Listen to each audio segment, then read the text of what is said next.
Vous savez que je viens de Chine, nous dit Watchmani. Et il poursuit, je dois prêcher dans des villages, rencontrant de simples croyants.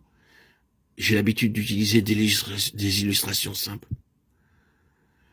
Je me trouvais, nous dit-il, un jour dans une simple réunion de croyants dans un village. J'essayais de leur dire quelque chose au sujet de l'unité du corps. Ce que veut Dieu, c'est un corps unique. Je me rendais bien compte qu'il leur était difficile de comprendre cela. Si tout ce qui concernait la nouvelle naissance était au-delà de la compréhension de Nicodème, la question d'un corps l'était bien plus pour un simple Chinois. Il ne savait pas ce que cela pouvait être. Nous ne sommes pas tous un, nous sommes des individus. Comment pouvons-nous être un? Et j'ai beaucoup prié à ce sujet. Oh Seigneur, tu dois me donner quelque chose pour que ces gens puissent voir qu'ils sont un. Un dimanche matin, nous avons alors partagé le repas du Seigneur. Je leur dis, frères, avant de rompre le pain, je vous demande de regarder attentivement à ce pain. Ils ne savaient pas où je voulais en venir, mais ils regardaient tous très attentivement.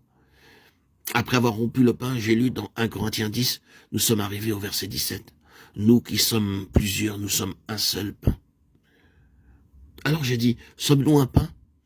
Ce pain est un seul, du moins, il était un. Mais est-il un maintenant? Il est encore un, seulement cet unique pain se trouve maintenant, éparse en différentes portions. Alors si vous pouviez les mettre de nouveau ensemble, ils seraient de nouveau un, car ces morceaux font partie d'un seul pain. Vous ne pouvez pas dire qu'il y a deux pains.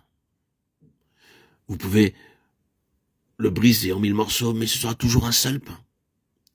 Vous ne pouvez nier qu'il y avait un seul pain, car c'est la réalité. Il n'est pas possible de faire de ce pain un seul pain, car il s'agit d'un domaine matériel. Mais considérez que vous avez reçu en vous le Seigneur, et cela n'a jamais été en quelque sorte partagé ni brisé. C'est sur cette base que nous sommes tous un. C'est parce que nous sommes participants d'un seul Seigneur. Chacun d'entre nous a reçu un seul et même Seigneur, et ce Seigneur ne pourra jamais être divisé. Il appartient au domaine de l'esprit. Vous pouvez rompre le pain, mais vous ne pouvez pas diviser le Seigneur. C'est pourquoi nous sommes un. Loué soit le Seigneur, la lumière fut accordée à beaucoup parmi eux. Dieu n'est pas satisfait que nous soyons simplement des croyants individuels quand nous croyons au Seigneur en devenant participants de sa nature. Cela signifie que quelque chose s'est passé. Vous êtes devenus un membre d'un seul corps que Dieu édifie. Il n'est pas satisfait par ce qui est individuel.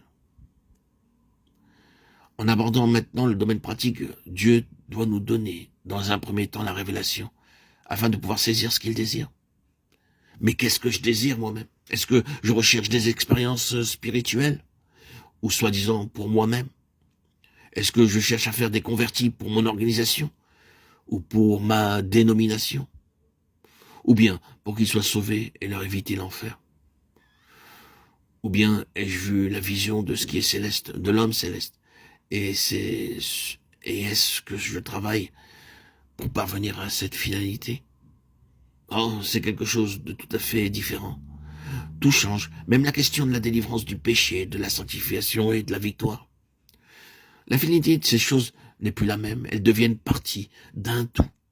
Il ne s'agit pas seulement de la question de la doctrine du corps. Vous ne pouvez pas en faire simplement un principe. Vous devez le voir. Et quand cela est vu, alors la différence est considérable.